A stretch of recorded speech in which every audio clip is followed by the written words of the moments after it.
As we enter the era of exponential technological growth, the age-old debate around AI automation and job losses has taken center stage. But the truth is, AI is not just about replacing jobs, but also about augmenting human capabilities.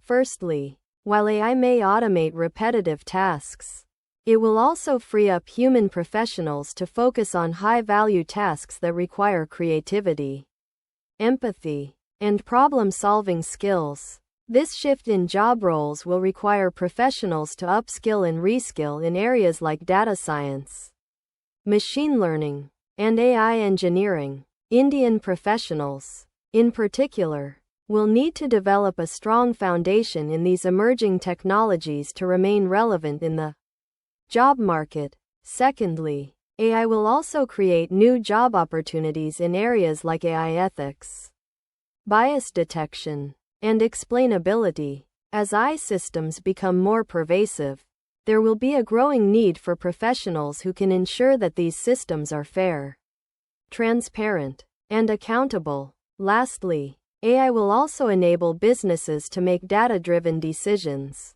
leading to increased productivity and competitiveness. Indian businesses, in particular, will need to harness the power of AI to stay ahead in the global market. To stay ahead of the curve, I recommend subscribing to our Finaixram weekly newsletter at rzp.io/rzp/tmibq4, where we share the latest insights and trends in AI and technology. Knowledge creates opportunities, and opportunities create success. Subscribe to Finaixram, where AI meets the future of investing.